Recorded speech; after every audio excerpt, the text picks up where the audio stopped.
We are here. We made it. It is day one of the World Athletics Championships, Oregon 22. This has been a long time coming. The World Championships are being held on U.S. soil for the very first time. Excitement levels are high. I'm Chris Chavez. This is Kyle Merber and John Anderson over here, our co-host for the next 10 days. Our little unofficial pregame show to the evening session of track and field action. John, how's it? Welcome to Team CITIUS temporarily. Good to have you. I have my own one shot here. We don't have a group 3 shot. I feel like I'm on the outside of you guys. This is not TV, John. I don't know what you think you signed up for. We'll see how you do. Right. And we'll see. maybe. Well, I was hoping, we'd get the full hi. Welcome to the CITIUS Magazine pregame show. We're live and introduce yourself right away. I'm Chris. But that's fine. We'll ease into this. We'll solve that. Long as you guys are hydrating, which is good, and we've got 9 days to work out all the kinks. By day 10, I will say this though: I assume that this would be Ollie Hoare, and he's going to be drinking beer out of the water. But that's not it yet. He's tuned in. So actually, for the people who have seen like the graphics and stuff of us like promoting, like, oh, John Anderson's joining Team CITIUS Mag for 10 days, like. How you're one of the biggest track fans out there, at least like in the mainstream media. So, I mean, where's your excitement levels at right now? Listen, this is when it first was announced that it was going to be here. I called Vin Lananna, who obviously is really the guy that helped get this done. Did you text first, or you just called? Cold call. I think I probably would have texted him first. That's cool. And called. But anyway, yeah, I would too. But I did. I said, here's the thing. I need to be a part of this in some way, somehow. They're not coming to our country. And I said, I was dead serious. I said, I will carry a basket in lane 1 with the guys' sweats if that's what it takes to be a part of. So I think, like, if that's the best way to demonstrate my excitement level, is that it's great to be here, a part of it, and I'm doing some stuff for World Athletics.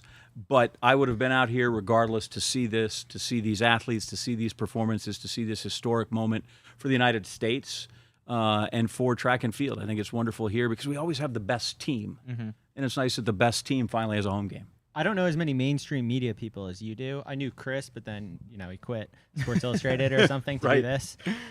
Is there excitement? Do they understand what's going on? Or are we hoping that they figure it out in the next 10 days? Yeah, you hope that they figure out on a whole scale that it is. And I mean, I don't get to speak for the whole, mainstream media as it is, because everybody's kind of taken a step back from it to some degree. But I know in our place, obviously I kind of lead the charge of people that are excited about it. But we have people that keep track of it, some for different reasons. Like Neil Everett will be very excited because we're in Oregon, right? This is his stomping ground when he's watched it. And we have very much at ESPN, I think you can see it, we are about stars. Mm-hmm. There's a reason that when we talk about, hey, Kyle Merber is going to be in the dunk contest, but we still show LeBron James and Michael Jordan, right? Because those can bring in the people that we don't know. So as long as Sidney McLaughlin performs, and if Athengmo performs, and then if we can do something in, like when Centrowitz wins in an event that people know, that can identify with, then it's great. And then if we have someone go way over the top, right? If Bob Beamon can jump 29.5, then that'll get everybody's attention. But that's what it'll take, at least from where I sit, the chair I sit in usually. And the only regret I have is that if I'm not there, it's harder to get stuff on. Yeah. When I'm in-house, and I know I'm on the show, then people will, down at the Texas Relays a couple years ago, here comes Dwight and Joe Montgomery, and they text me, hey, Tar Davis just went 7 meters. Boom. Okay, well, I'm sitting up, so now I can get that on. Yeah. Now, if I'm here and something happens and I have to call them, and they might or might not, otherwise we get to see another, soccer goal from the 3rd Division Finnish League. So that's tough. Important and then too. The other thing you run into, and Chris probably is familiar with this, is now we just run into embargo problems. Yeah, it's like, how much will World Athletics let you show? Here, you can show a 15-second clip. Yeah, but the broadcast has got to be off the air by 2 a.m. and that becomes really a horrible deterrent in getting best performance. It seems like there's a lot of room to grow for the sport in that. That would be one of the first things I would do, is somehow try to get, whether it's USATF to help expand. Is like, how do we lift some of the restrictions, the video embargo restrictions? Because we can talk about this all we want, but I really want to see somebody run 9.7. And if Fred Curley runs 9.7 tonight, and we're like, hey, that's great, but we can't show it, then it doesn't do me any good. Part of the great parts, of seeing the dunk contest or home runs is that we get to see them, and that's a huge, huge obstacle. So, Kyle, what are you most excited about? Most excited about, I think, personally, you were talking about the mainstream media, and maybe they'll catch on.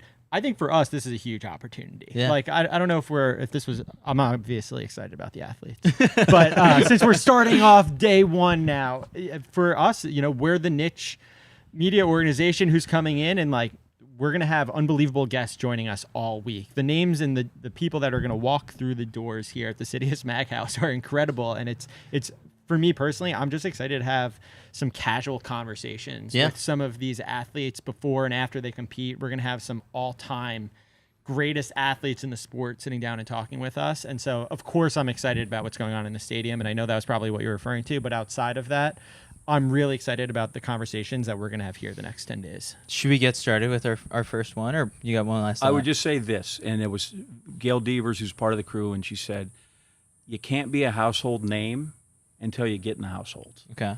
And I think, as you talked about your opportunity, I think that's what's great about what you guys are doing here and what you do. Like, I think hopefully you give entree to people into households so they can become household names.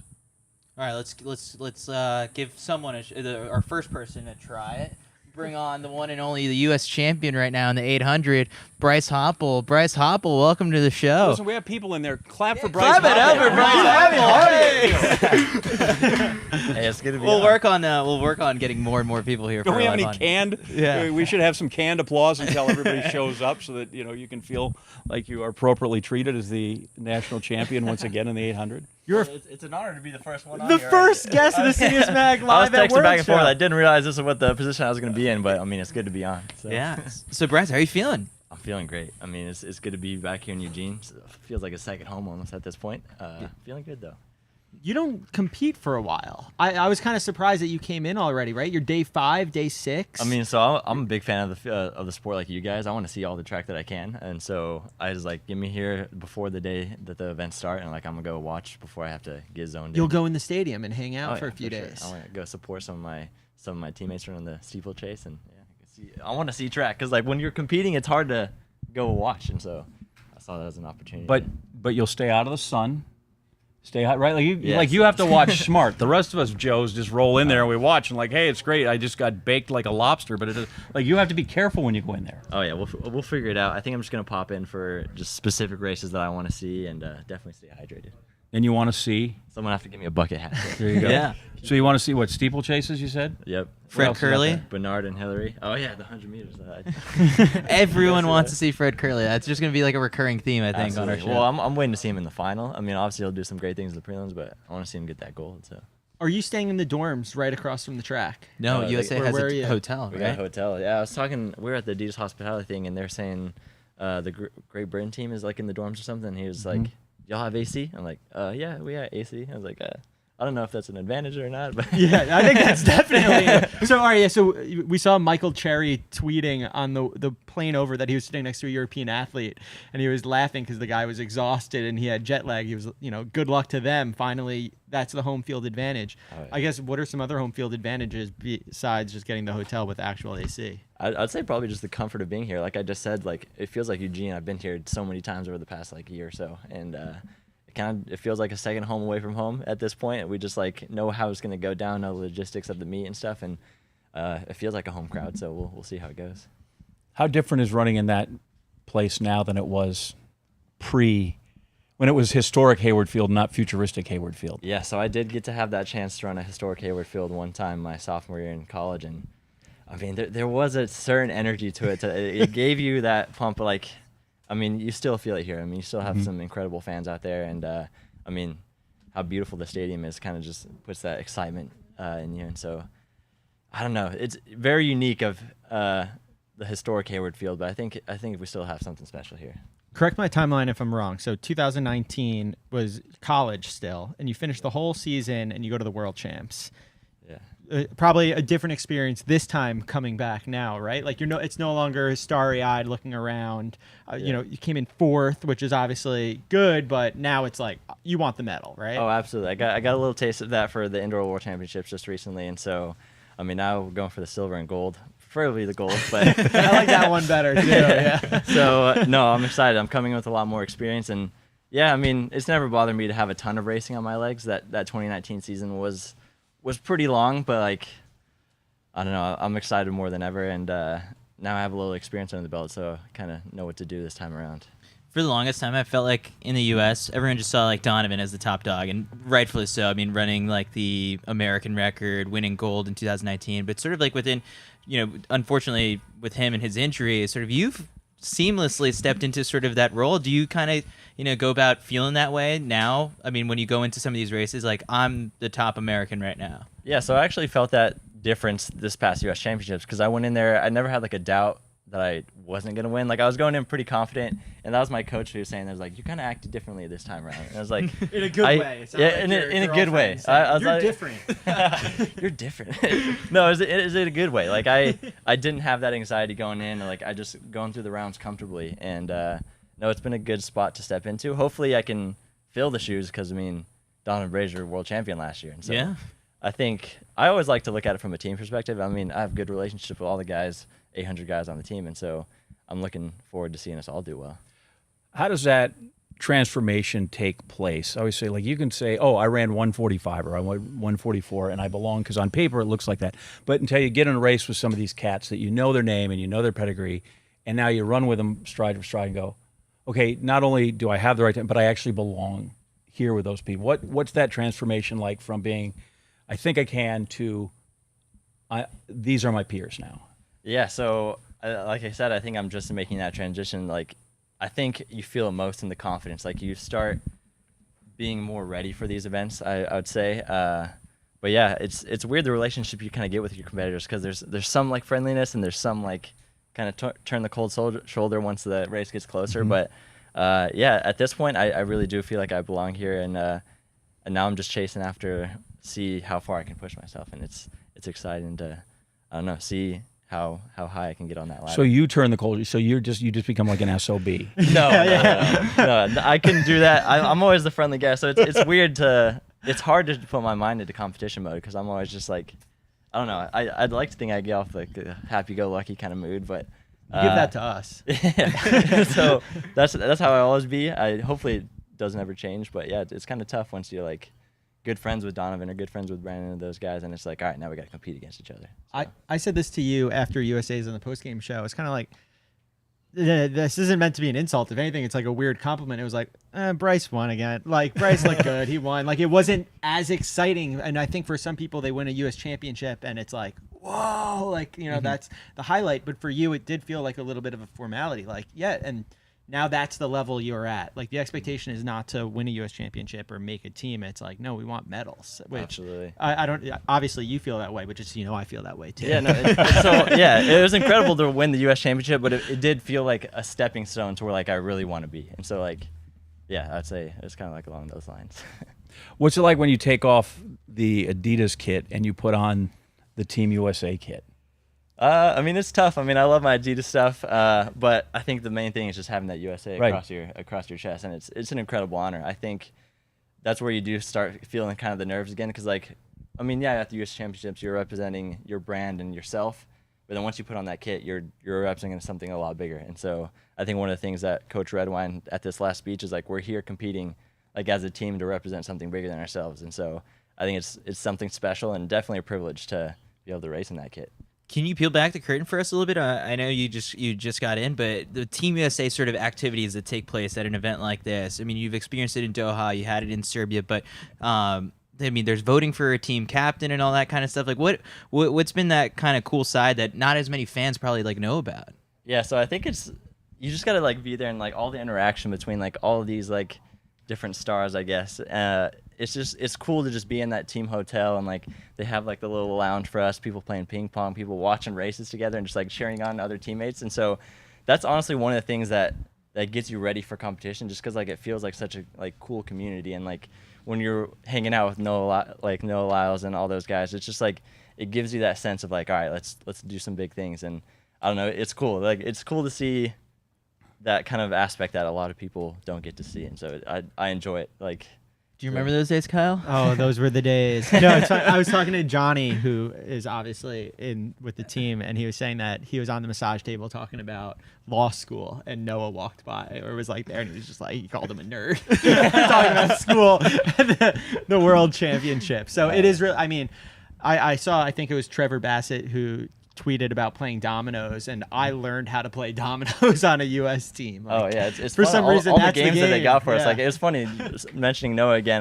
We were in the team meeting. I was like, I forget, we were like trying to set up playing some card games like Magic or something. I was like, oh, let's make that happen. Like, I'd be down for something like that. And so it's fun, all the little niche games that come about when you're hanging out with all those teammates. But you're still at work. I see you've got some blood drawn today. There, this is the side of the sport that people don't see. No one warned me. Apparently, you got to give a piece of your soul to get credentialed. So that was just to get your team credential? Well, I think they just have like the USADA booth set up there, and they're like pulling people aside. Your passport or whatever it is. Yeah. Your I don't know if it's like a bio passport. We do a blood oath with CITIUS, John. I don't know if I told you about that yet. No one has cut me on my hand yet to see what that's about. But the domino thing's crazy because I caught Fred Curley yesterday at the media center. We were chatting, and I said, "Now, are you playing for money with Bassett?" He goes, "We can't do that. The kid would leave broke. He'd have he would be so deep into us because he just and he's like, he can't play." I said, "Well, I thought you were teaching." "Well, we are, but he can't play. He doesn't know what he's doing. It's a complete mess." And apparently they're just playing individually. Apparently, as it was a team, it'd be worse. But yeah, there's no gambling at Bushwood. No. Because otherwise, poor Trevor Bassett would be out there running in bare feet when it came out. So you got a whole new bag of USA gear, right? Oh yeah, yep. Who are we trading with? Because like you already have that set of gear now at this point, correct? See, I've gotten quite a few jerseys. So back in my first team when I went to the Pan American Games, I got a Mexico jersey from Carlos Villarreal. Very cool. Got that. I really want a Portuguese jersey. I don't know why. Like, we'll have to find one of those. I feel like that'll be a tough one to find. And then I have a Kenya jersey from when I ran in Tokyo. I forgot who I got it from, but yeah, trying to collect all the different jerseys that I can from all the different countries. The U.S. is a hot commodity, our stuff, and yeah, especially since we're hosting. I hope so. Like, we'll see how I can wheel and deal my way to a good collection. So yesterday they announced Worlds is going to be back in Tokyo in 2025. Is a part of you pretty excited to get to hopefully experience that a second time around, but this time with fans in the stands? Because I guess I just remember, like, you've gone a couple, World Outdoor Championships now without fans in the stands, and so this will be kind of like the most normal sort of big stage you're back at. Absolutely. So, like, when we had the Doha Championships in 2019, there's a Diamond League that's there every year, and so it's always weird to get back in Doha because some of the emotions and like feeling of being back in Doha from the World Championships kind of come back. Mm-hmm. And so I am looking forward to having that feeling again of like from being there at the Olympics, and hopefully we can explore a little bit more and bring our family this time. So I'm excited to definitely kind of venture out when we get back to Tokyo. What's the family situation here? Is everyone around, or what's going on? Quite a few people coming up from Texas. Shout out to all of them. We're driving? Yeah. So it's funny because of my friends. I have like a group of friends that are coming up, and obviously the housing situation is pretty tough. I've met your friends. Yeah, I've seen them at meets. They're good. Yeah. They're good fans. Are they? So yeah, and so they're trying to figure out the housing situation, and I think one of my friends was like, "Boys, like, we're just gonna have to get a tent and put it up somewhere. We're gonna be camping right back here in the CITIUS backyard." And so, literally, one of the conversations between my friends and my parents were like, my parents are staying at Airbnb, and like, can we set up tents like in the yard of the Airbnb? And that was kind of the process of going through. But yeah, no, you don't have room in your hotel room? We'll try to. Do you have a roommate? Well, not yet, but I'm pretty sure someone's coming. I mean, someone's got to be in there. I already tried to plan on like barricading so I wouldn't have to have a roommate, but we'll see how that goes. So you don't know who it is right now? I think it's gonna be Jonah. He's not here yet, but let's see if I can get the mattress up on the roof before he comes. So I'll know where it went. All right, Bryce. Well, we've got to let you get back to chilling out at the hotel. How do you stay calm, I guess, between now and when you compete? You're going to the track probably after this for the evening session? No, go watch some races. I haven't got my run in for today, so still got to figure that out. Okay. And then, just kind of go relax. What will that run be? Probably just do like a 30-minute, just 5 miles or something. So. 30? Well, 30-minute or 5 miles. Okay. Whichever, that's quick. Who do you have to beat? Like, who do you have your eye on before we let you? Who do you have to beat?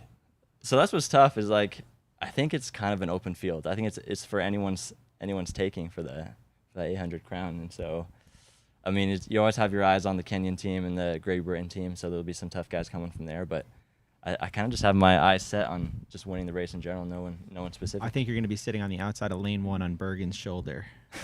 Pulling up. You know my spot that I like. Yep. We'll see how it goes. That's to predict. There you go. That's how it's going to play. And you want a Portugal track jersey, right? Because I have a Ronaldo jersey. It's signed. Is that what you wanted? So I mean, I don't know which one you were looking for, but if you're in the market to horse trade for something like that, let me know. Just to be clear, man. the Ronaldo jersey. Yeah, like, that not, guy. Not like the one I have. The world's most handsome person ever. Yeah. and it's signed. I got it at a charity golf auction that nobody knew what it was, right? And so if I told you what I got for it, you'd think that's ridiculous. It's not a true story. But it was just, I was sitting there and it's signed and it's got the certificate. And, like the minimum bed's $250, and just it sat there and sat there and sat there, and it went for a little more than that, but it was just ridiculous. I was gonna say I know some high school girls who might pay some more for it. Yeah, that's their thing. So. All right, we'll go run. We should put some shorts on before you go, though. Oh, yeah. A little warm out here. Your shell toes are nice. Though, boy. That's set the bar. Yeah, Bryce, go get yourself a CITIUS MAG shirt. Sign our flag. Grab one of those Sharpies, sign our flag, and we got the Polaroid picture and everything. We take one forward and then one to the side. I think we'll be joined by our next guest very shortly. Who else is coming? We got, I think, another Jayhawk, right? So I think Maurice is coming. Maurice Greene's coming. Yeah. You guys are flooding me with Jayhawks. This is so ridiculous. Yeah. And then hopefully Fernando Polomo from ESPN, I believe, is still the national record holder in the javelin in El Salvador. I don't know if anybody knew that about. I did not know that. Yeah. He's the javelin record holder, and won one of the NCAA Texas A&M 20-year-old, what is it, the Silver Surfer Award they give people for being great. And then Hellen Obiri. We visited with Hellen Obiri earlier in the day. Yeah, so stick around. We've got an interview with Hellen Obiri coming later in the show. But for now, I guess we'll welcome Maurice Greene to come and join us. Look at that. I'm excited for this. Our live audience. There we go. I'm pretty pumped. I'm pumped for this. Yeah. How you doing? Good. Nice Good to see you. Yeah. All right, sir. Good to see you. How are you? Like anybody from Kansas City. We're easy people to like.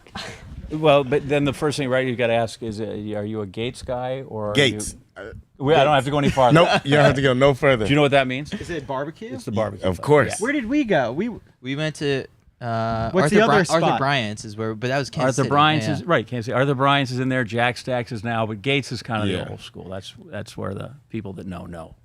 Yeah. That's how you do that. So Maurice, like, you're pumped, like you're here in Oregon for World Champs. I mean, I heard, kind of in the emails we've been trading to get you on this show, you're ready to hit us with some hot takes and some predictions. Oh, really? Yeah. Coming out hot right now. Oh man.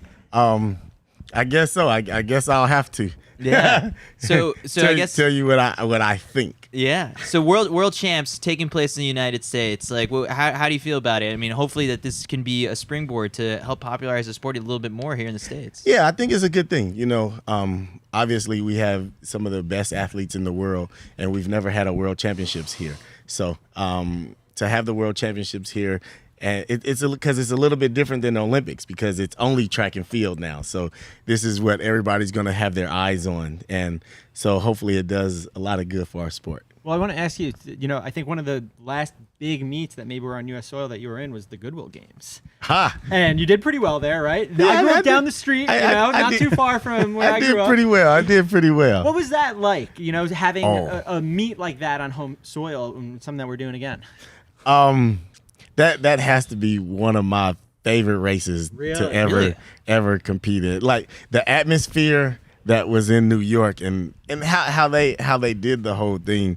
Like we would walk through a tunnel of people getting to the track, and then you can hear all the fans, and some of them like you, some of them don't. Yeah. So and it just seems like that walk to the track just fueled me even more, and I'm like, oh man, this is great. Let me just go out there and hurry up and get this. I don't think they've redone the track since. Just to out there. Mitchell Field's looking very similar.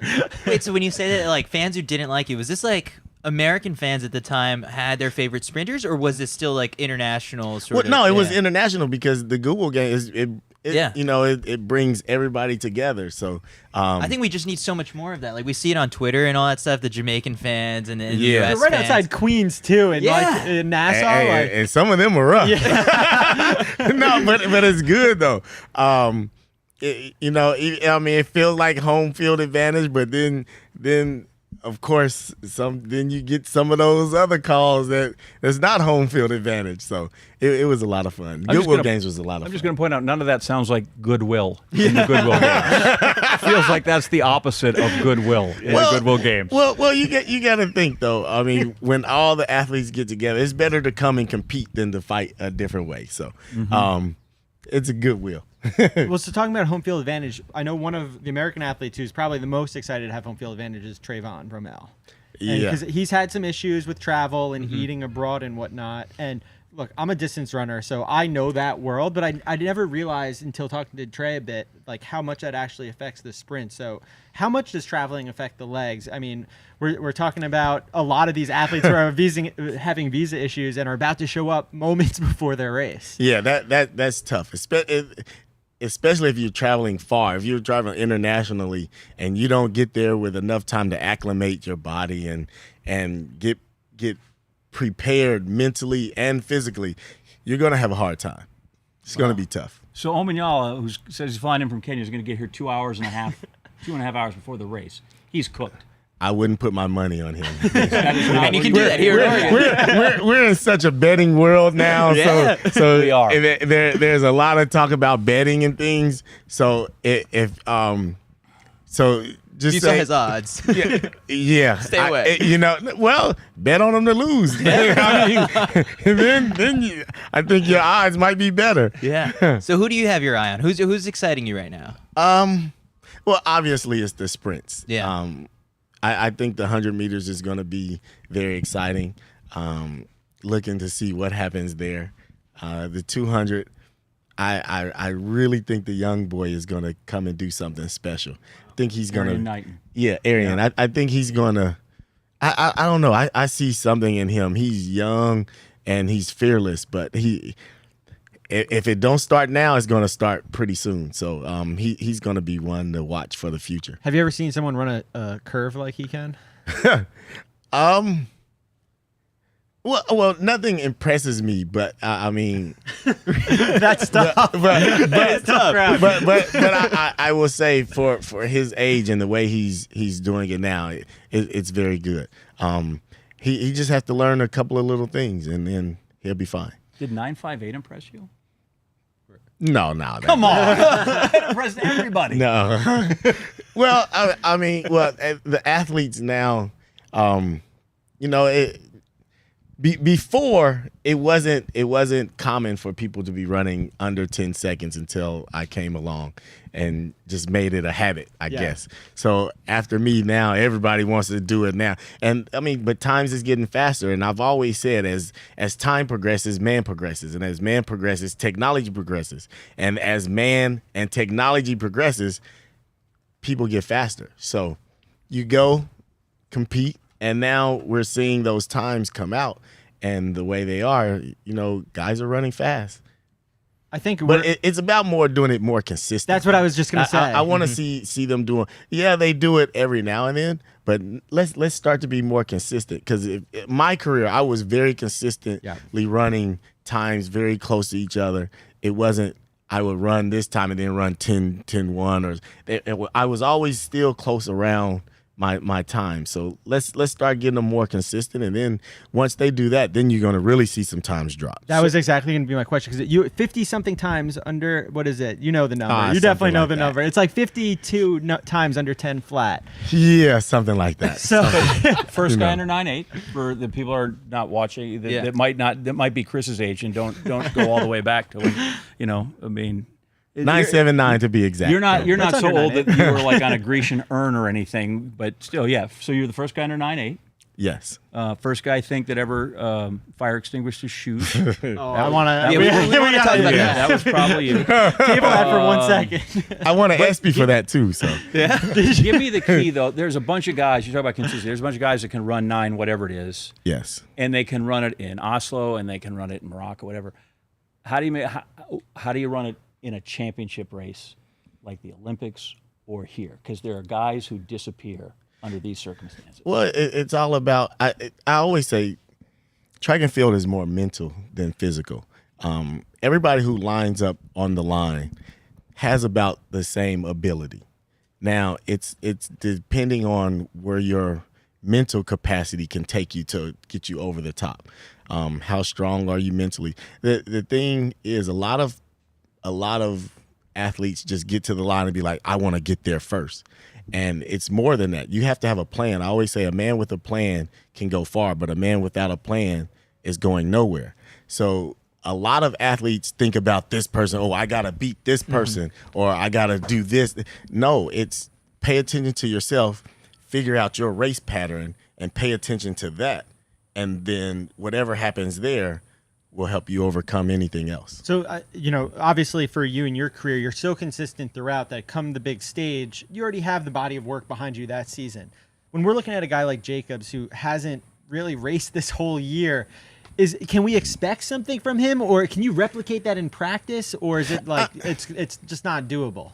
No, I will never say it's not doable.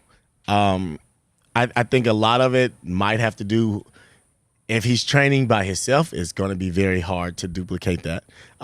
If you have great training partners that are on the top level, maybe you can duplicate that in practice. But in practice, I was never the fastest in practice. I was probably like the third or fourth fastest in practice because I use practice for what it is. I'm always working on an aspect of my race. So then once I get to the race, I'm not thinking about anything. I just wanted to unfold and, run my race pattern as best as possible. So for him, I will not say he can't, but it's like climbing Mount Everest. It's going to be very difficult. Race patterns. This is something that's always sort of baffled me because I'm on the inside.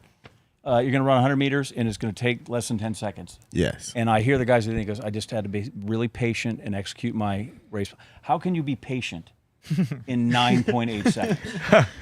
Right, but you hear that all the time. Very easy. I mean, if you can see some. I can be patient at 10,000. Patient at 10,000. That's long. But but you have to physically look at the positions and the body postures of them from start to finish. And then you can see the patience come out that way. It's not just looking at the race and, oh man, they started and they're gone. No, because you have phases of the race. You have the start, and then you have your drive phase, then you have the acceleration, and now you have the finish, which is where you want to be the strongest at. My race pattern, I was able to stay in a pushing position longer down the track than anyone else. And I haven't even got to my top end speed. So when everybody hits their top end speed, I'm just starting to accelerate. So now I accelerate further down the track than everyone else. And now my finish is stronger than everyone else's because I'm only sprinting at my top end speed for such a little time.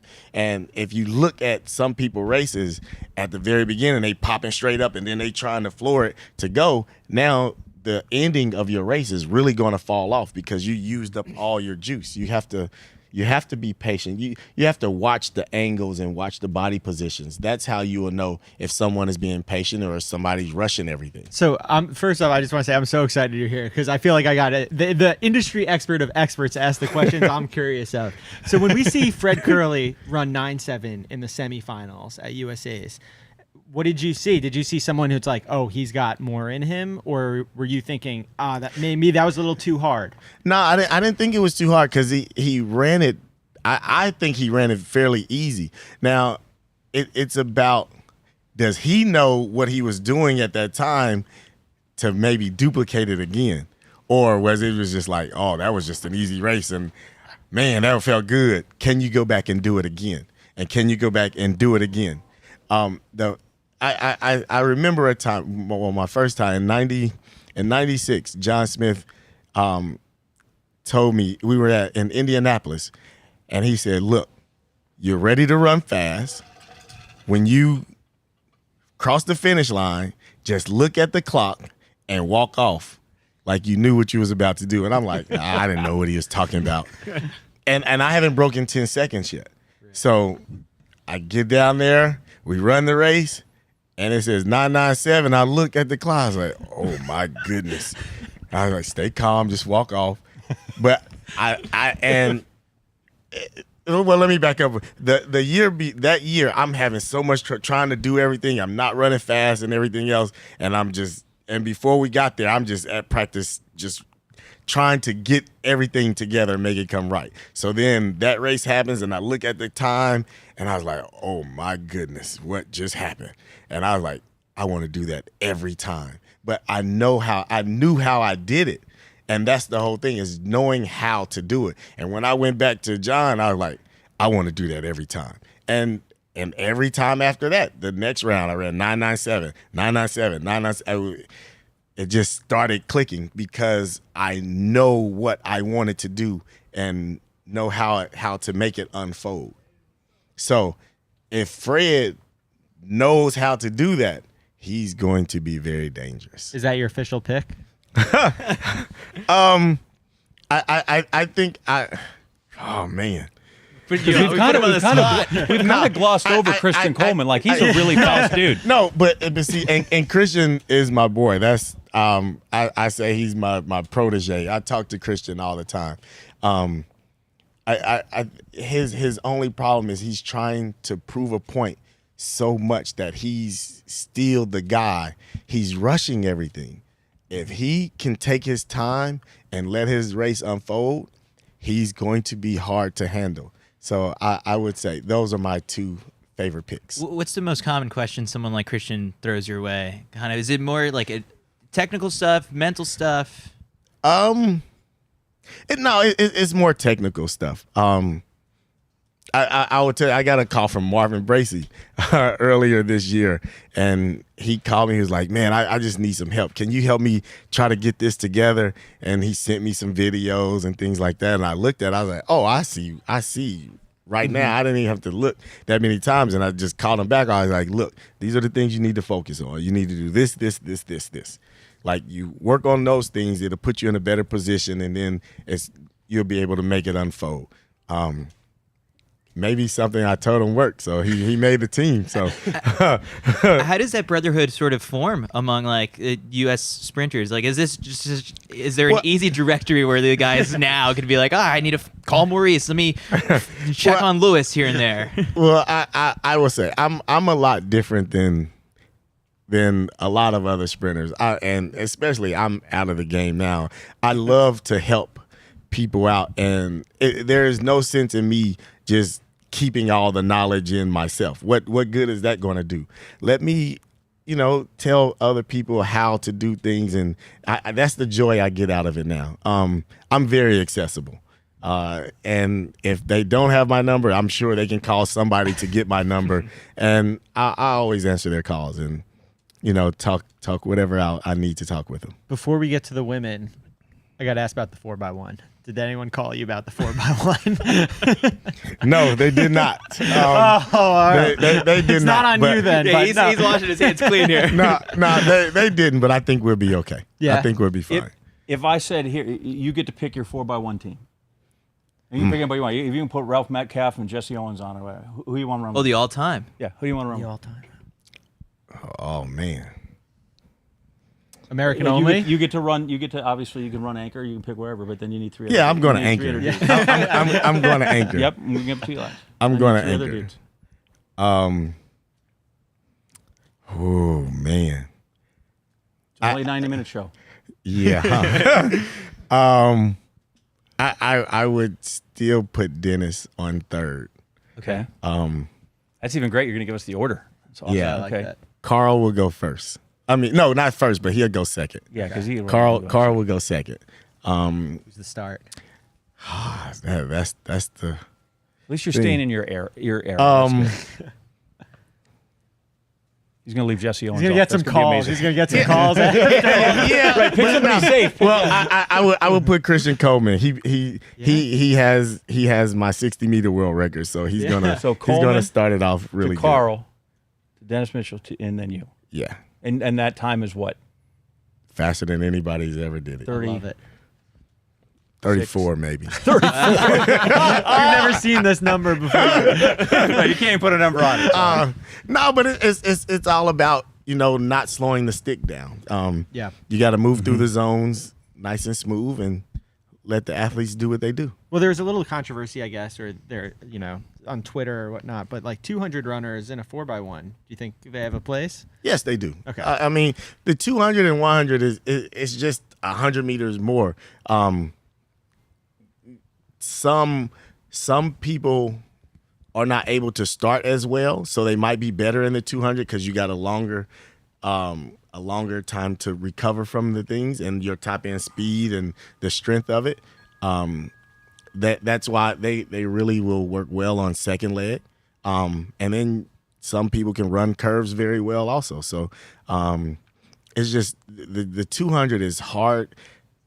Like I liked it, but I didn't like it because the forces that you deal with running the turn and trying to stay smooth and coming off the turn. The most important part in the 200, I say, is the middle 100. Mm-hmm. So 50 of the curve, 50 onto the straight. Because if you can run that part right, you'll be finished in no time. But it's about running that part of it right. Because coming off of that turn with running that fast, I used to try to stay right in the groove, but it pushes you out and you trying to fight to stay in there.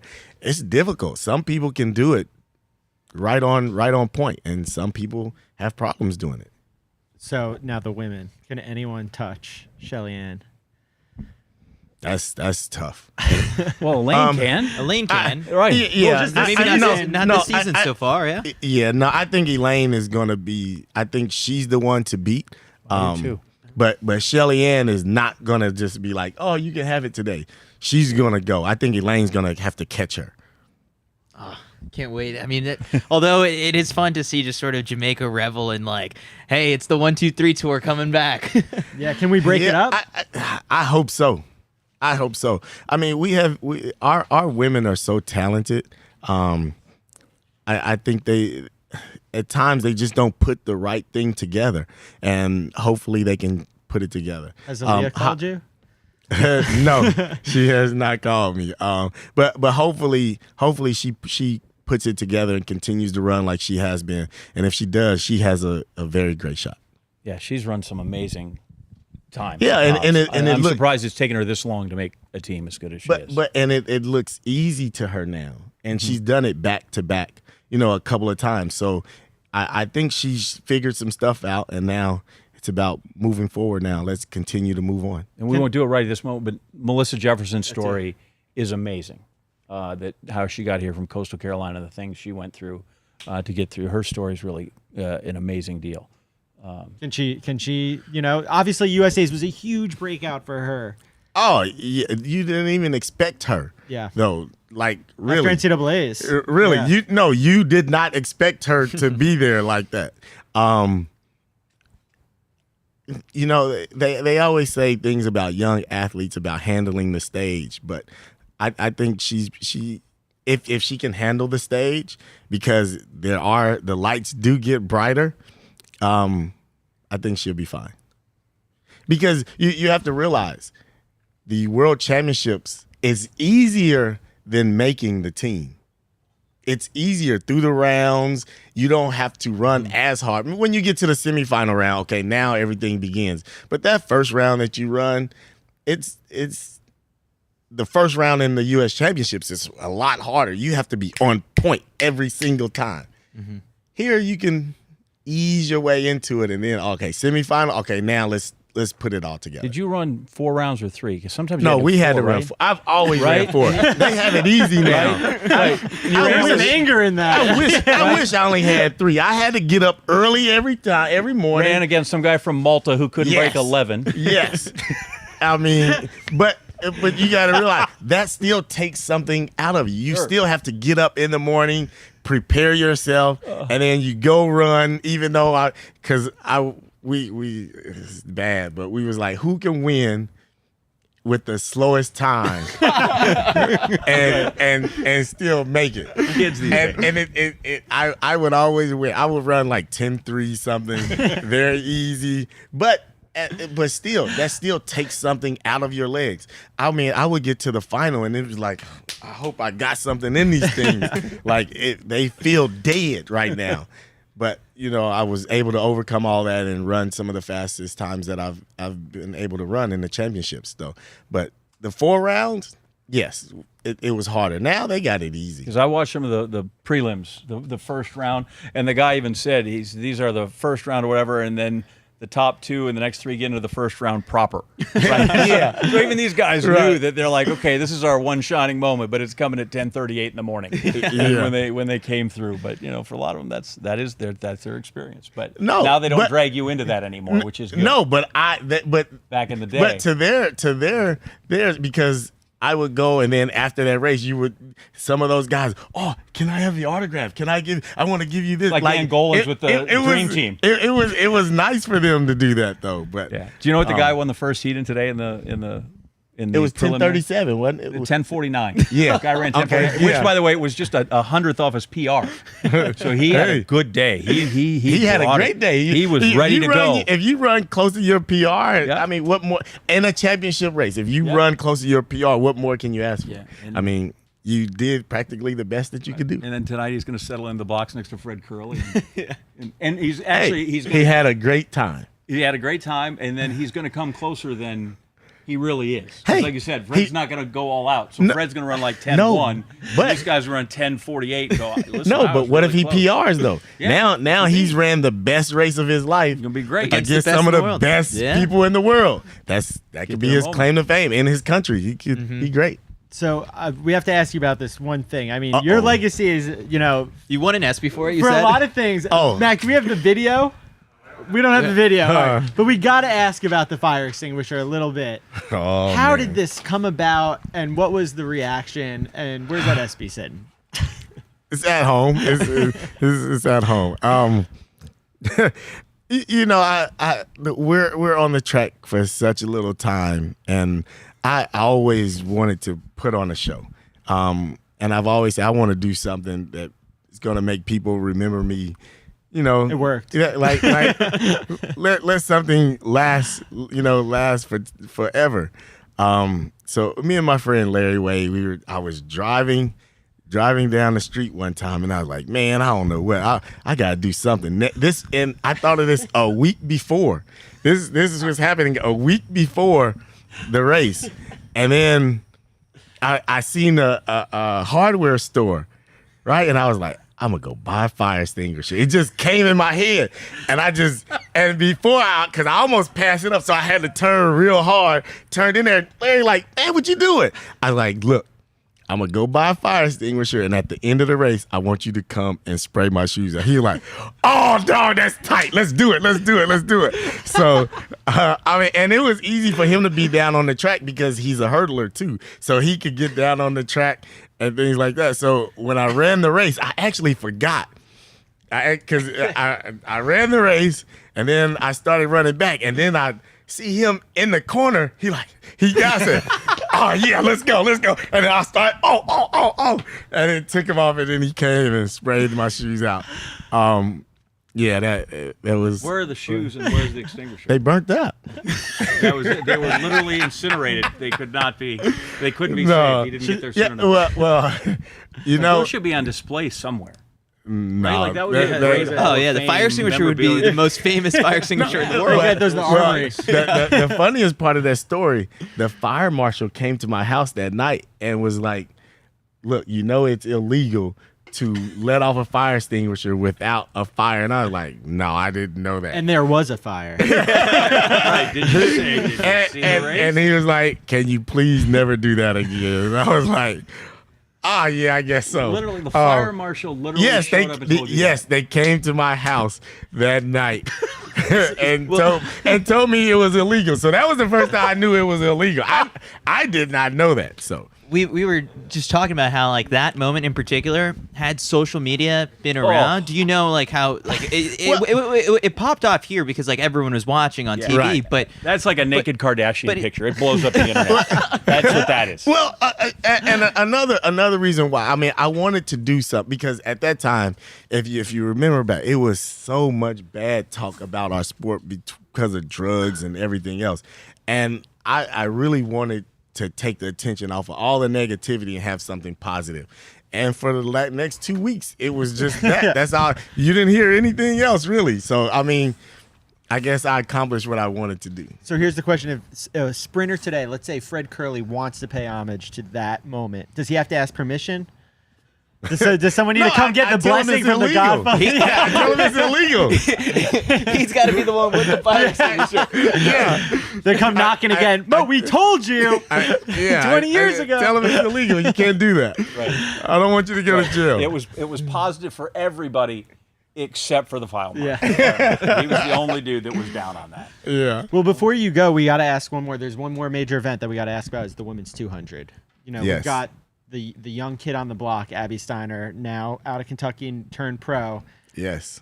Jamaicans are chirping because America, we've seen her all year. We know what she's capable of. They're about to see her too, so they better watch out. Don't come not prepared, because she will be. I'm anxious to see what she does. Yeah. It's going to be good. do you- She's going to be good. What do you see in her that, when she's obviously just fresh out of college? What do you see in her She the next is few just years fearless. that's she it? is fearless, and she is going to be good.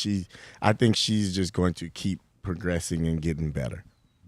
I mean, Good, solid Wisconsin roots, just in case you know. Her dad here, Wisconsin. I know they get caught up in Dublin, Ohio and stuff, but Yeah. she's got Wisconsin roots. There you go. Maurice, this was a pleasure picking your brain. I'm sure, like, if you're around the next couple of days, we're doing this every single day of Oh, World. I'll be around. Yeah, just come let on me by know again. when you want me. We want you after some chop of these it up spring with you. finals to just This kind of was like awesome. dissect them and see what popped off to you, because like, I mean, you see these things with a different eye than we do, and so thanks so much for like lending a piece of that insight with us. Thank you. No problem. Can you just write down Cheryl Burke's number for me before we go? Nobody else here needs Do you that. get more I would questions love that. about Dancing with the Stars or the fire extinguisher? Now it's Dancing with the Stars. It's the older crowd. They recognize me from Dancing with the Stars. So, You Yeah. just got to write it down. You can tell her later. That's fine. One part of question. How's your 100 today? slow. What would we get? Come on. Nothing good. Train for a few weeks. Do you Would still you run much? Would you make the first round? Probably not. I probably wouldn't make the first 40 meters. I'll be hurt. See, Gail Devers tells me people challenge her all the time. Yeah, I was like, dude, let's go. No, and I said, you know what? Let's just say we raced and you won. Yeah, you got it. Well, I don't have anything to prove anymore. Yeah, I so think now you're they good. claim the fact I raced Maurice and I beat him. Yeah, great job. Love it. Maurice, thanks so much for This doing is this. awesome. Oh, no Okay. problem. Thank you.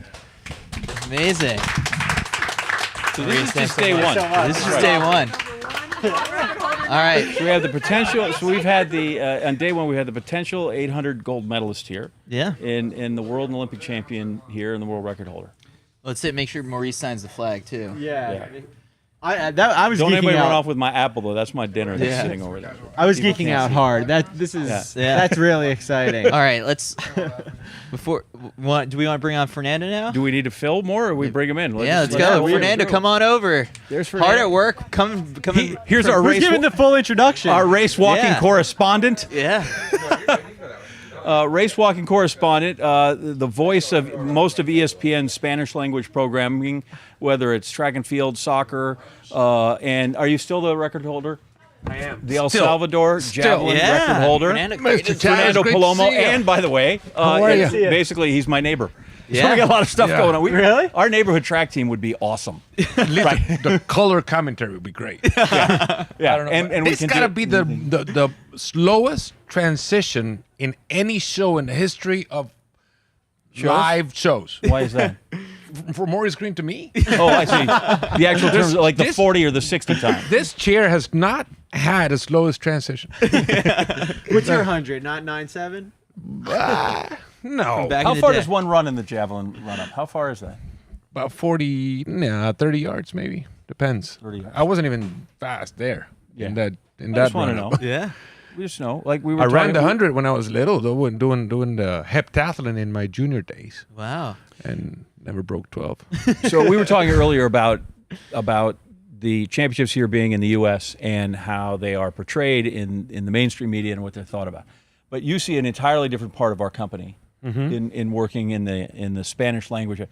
And you were paying close attention. You just came from the race walk because that's big. Like, where does that part of our company, right? What are you feeding back, and who's the audience, and what's the appetite for what's happening over the 9 days here? Well, we're talking about a huge Latin American country that really measures to very little, to be honest, when it comes to world athletics. I mean, how many athletes, we can count them. How many athletes does Latin America actually have that could contend for a medal? And everybody was surprised that Kimberly Garcia from Peru ends up winning Peru's first ever medal at any athletics championship, and it's a gold medal, so we're here just to catch those kind of surprises, and the crowd will feed from the fact that Latin America is making news. Three finalists actually, one Mexican in the high jump, Edgar Rivera won a hammer throw from Chile, first Chilean finalist in a world championship since 1993, and then the Dominican Republic's 4x4 in the mixed relay. Yep. So those little things sprinkled here and there, catches everybody's attention every night when they tune into SportsCenter and get to see, the ESPN mic flag there with the protagonist's voice. So, and when the Mexican high jumper goes back, chances are will not medal. But his station in life is what? He is well known. He will be exalted. He will be able to walk down the street like nothing ever happened. His name is known, but it's not. I mean, you can have, and this is with all the respect to him. He's a second-time World Championships finalist. He was a finalist in London. He will go back and pretty much go to the supermarket with much ease than would a mid-table backup in any soccer team in Mexico. Like a mid-table backup truly will have issues going to the supermarket, and this guy that has finished fourth at the World Championships once, he'll just go through the vegetable aisle like nothing. Yeah. So it's not for a lack of talent in Latin America. It's definitely, you see it in other sports as well. Like the athleticism is definitely there. How do we continue to grow that population to make sure that they have the opportunities on the world stage to really show them and help them blossom? I know it's a loaded question. There's a lot. What time does this show end? Yeah, right. It's basically comes down to how many kids have access to our sport, and that is why the U.S. and so many other developed countries have. That's a big advantage, is that they provide the opportunities to kids, girls, boys, at a very, very young age, and they teach them organically and in an orderly fashion as well what running, jumping, and throwing is, and then they stick to the sport if they like it, right? But then they're exposed to a myriad of sports. In Latin America, you have to play soccer to even socially belong. That's the thing. And you have to do it somewhat good, otherwise you're not getting called up to do anything on the weekends, right? Or it's soccer or basketball, and that's it. So it comes to that, when kids at 8 or 9 years old have the opportunity to be exposed to athletics, the talent is there. We don't need to go any further. I mean, push aside the Caribbean.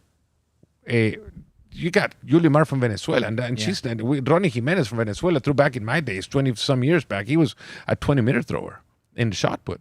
So you can see that there's been talent. They just need to be nurtured and provided with the opportunities to face the different sports or events. Well, this summer is kind of a huge opportunity then, right? With the U20 championships coming. Is that something that, is a real opportunity for hopefully that exposure for the youth to see what the highest level of the sport Colombia, could possibly be? But then Colombia hosts they've hosted before, too. They've hosted the U20s before. And I mean, well, Anthony Zambrano was I don't know if we can say that he was, an Olympic medalist because he was exposed to an event such as that.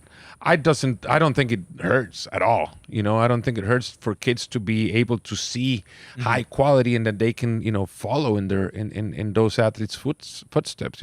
I'm a testament to that. I was taken by my brother to go see a track meet, Central American track meet, and I was like, whoa, this thing is cool. I didn't notice that there was a track at our stadium until I went to that meet, because every time I've been to the stadium was to see a soccer match. Yeah. And I really never noticed the track around it. And it was up until then when I was exposed to the fact that, we use that little thing that's out there. Yeah. Well, but so much of that is with any kid is we kind of emulate what we see and what we like, right? So right now we see LeBron James all the time. So a kid wants to go play basketball. In Mexico, the as you said, the best soccer athletes are elevated, and that's what someone aspires to be. Which is why if we can get people like, you look at a Thingmo, or you look at somebody like Fred Curley, or some of these things, or even if it's, I mean, he's kind of an odd case because he's Swedish and he lives in Louisiana, but Mondo, right? And kids would go like, that would be amazing. And then it becomes more to aspire them. And then you got to have the right dad, right? Because we joke about this all the time. So my kid, Colin, was a really good little soccer player, but then when he got old enough, I'm like, all right, it's time for you to play baseball. And his dad moved him out, right? But that happens a lot, right? You have to overcome sort of the parent in some regard, and what happens with the best soccer sponsor here, that's for sure. I'm horrible for that. I don't. By the way, I see you have your Aggie ring. So let's bring, first off, so you threw for A&M. Yes, right? I did. And you were just named, was it to the NCAA Silver Anniversary? What was the honor? The Silver Anniversary Award, which is awarded to those that have amounted to something after 25 years since they graduated. Believe me, I was as surprised as anybody when they called me and they said, Fernando, I got Ross Bjork, the athletic department, the athletic director, calls me and goes, Fernando, I got 2 news, one good, one bad. The bad one is you're getting old. I'm like, really? And he goes, the good one is that, because and then he because you're old, the 25-year anniversary award is yours. And I'm thinking, I told him, are you sure? Like there wasn't anybody else before me, or that, and I became actually the first Aggie to do it, to win it. Wow.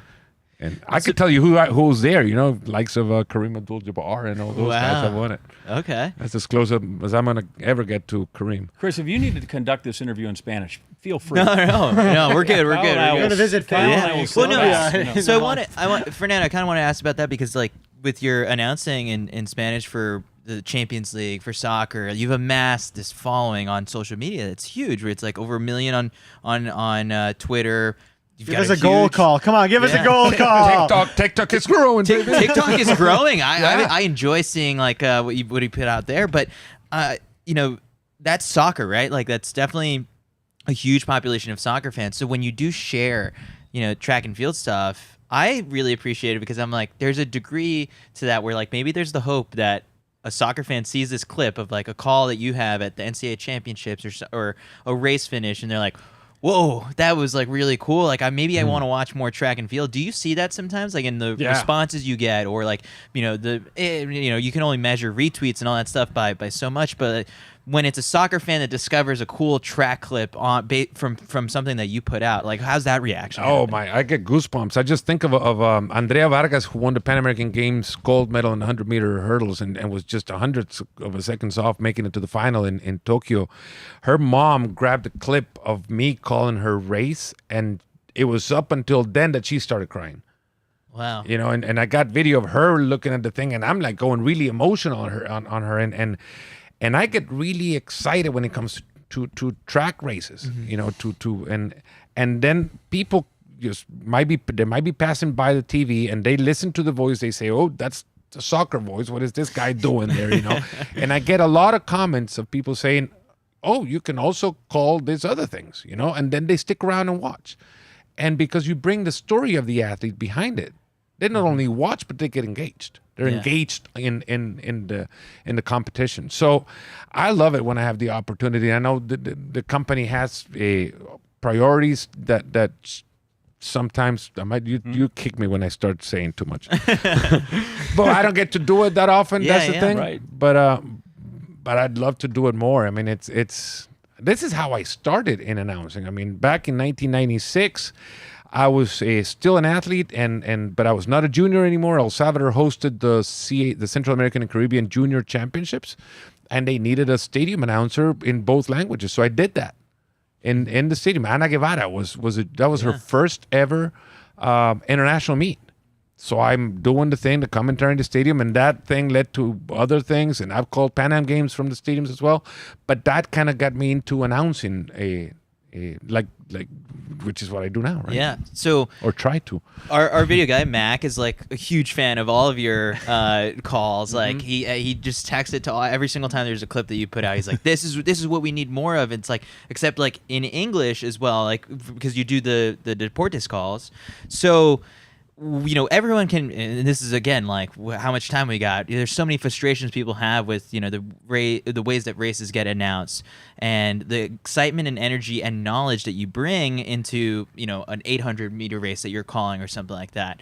Like it seems perfect. How do we get that to translate in English? And John, you can also like input here. Like you see some of the race calls that frustrate you, where there's like, that guy could have been reading a menu or something like that. Right. And it's like, give me a little bit more. Give me more emotion. And you do it. Remember Michelle Carter winning the shot put in Rio?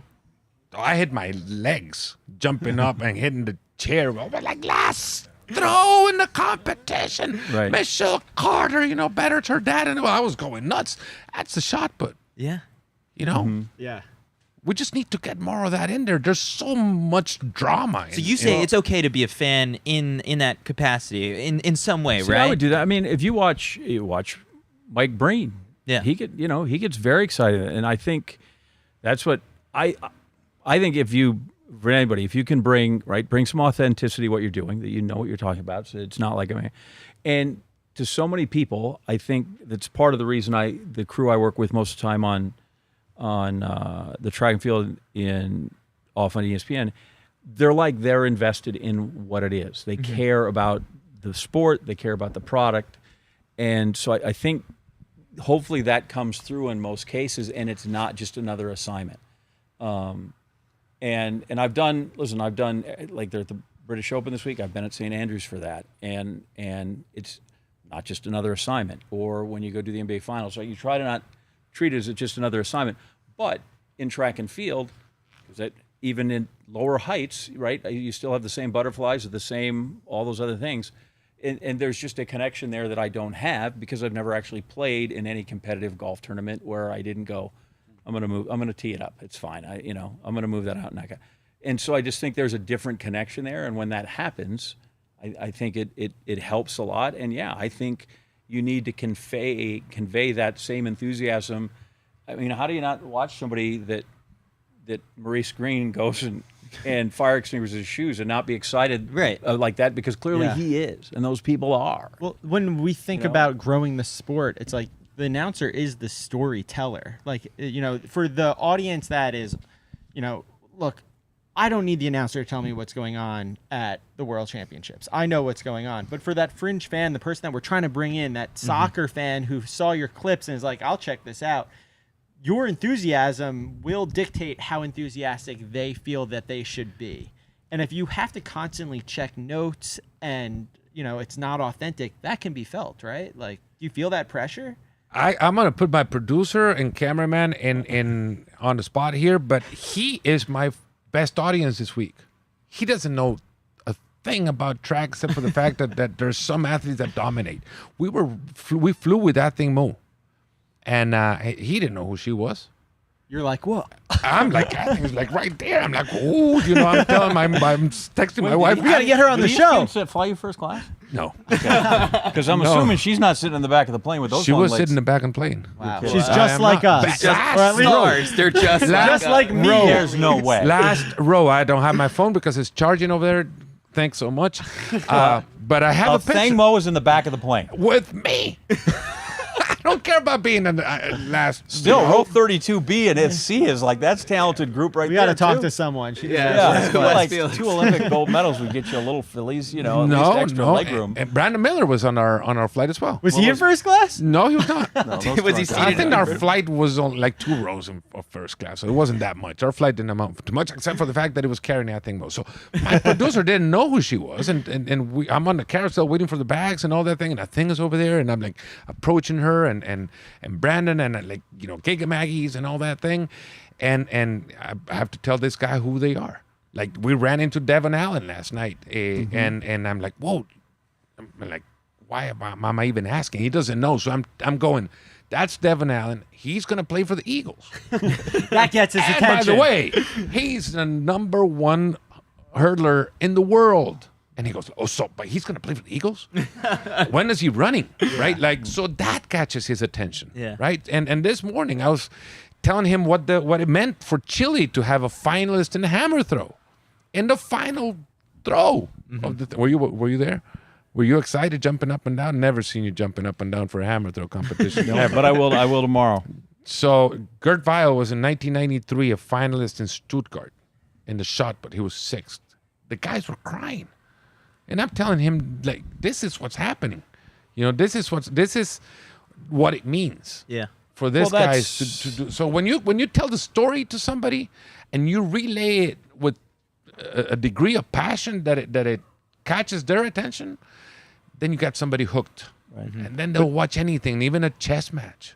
Yeah, there's a line between you want to tell the story, and in some cases, right, you want to get out of the way of it.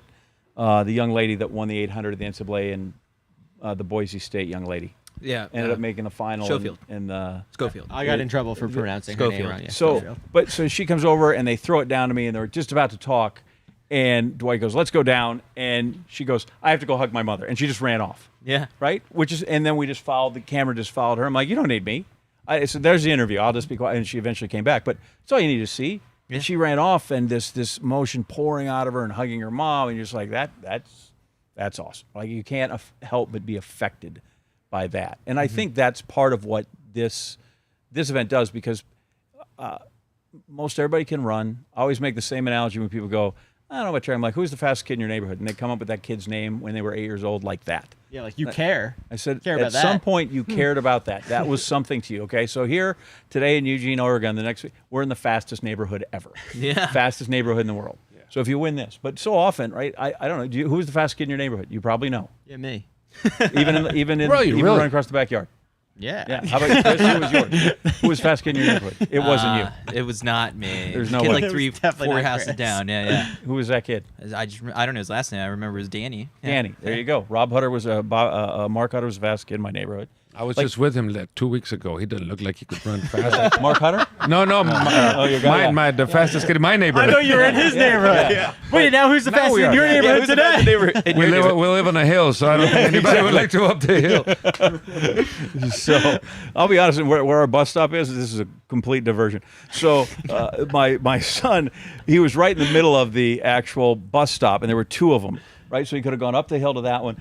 And I told him, I said, if you play this right, you can go pick up the bus down from our house. We're on the hill to take in the morning, and then get dropped off here. You're gonna be the first kid ever that walks downhill to school both ways, because most kids all walk uphill both ways to school. Not my grandfather. You could have literally walked downhill to school both ways, which would have been the greatest story ever. But he didn't. He and his buddies always. This new generation going downhill both ways. Right? Yeah. I mean, here's your chance to be the slacker of all slackers. So. That's a great advice, by the way. Right. Yeah. It is. I never thought about it. Yeah, your boys could have been the same thing if they were up there back in the day. I drop them off. Then they're worse. So here's a question: what is your favorite race to call? Like of all the events, obviously, at the highest level, but like, would you call 100 and 800? Do you like the field 100 events? is the worst. I call it. You're not Maurice Greene. Maurice Greene, you I stumbled in London. The 4 years between London and Rio were long. There's some athletes who would say the same thing. I need to have that race again. I mean, please. I was like going to knock on doors. Can you please give me the 100 race again?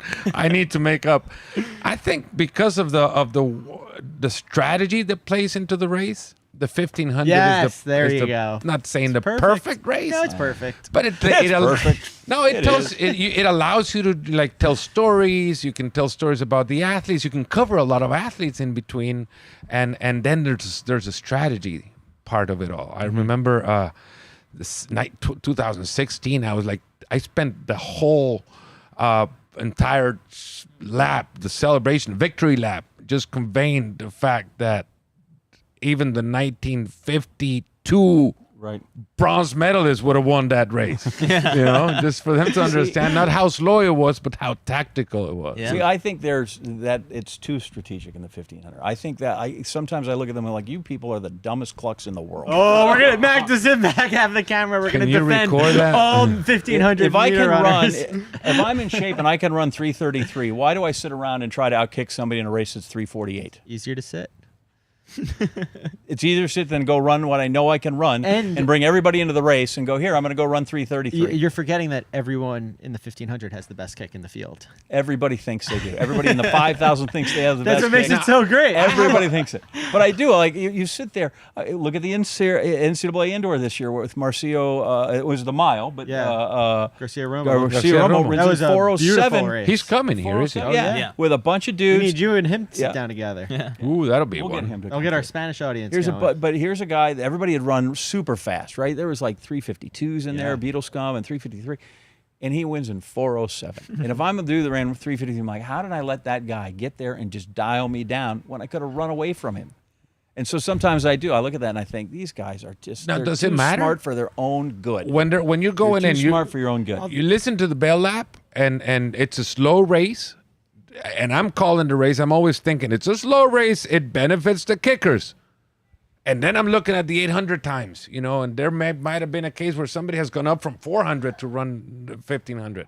Does it really matter when you're around that? When you're bell lap and you have 3 or 4 guys that can run a 148 800? So the 800, your 800 PR, does it matter? Your 800 PR definitely Does it matter matters, at that point if you have a kick? I mean, it depends how slow. It definitely is a little bit more strength than a lot of people. Your 3,000 time is probably more relevant than a lot of people often give it credit for. It's I don't even look at 3,000 yeah, meters. or like the 5K. It doesn't exist. But does it?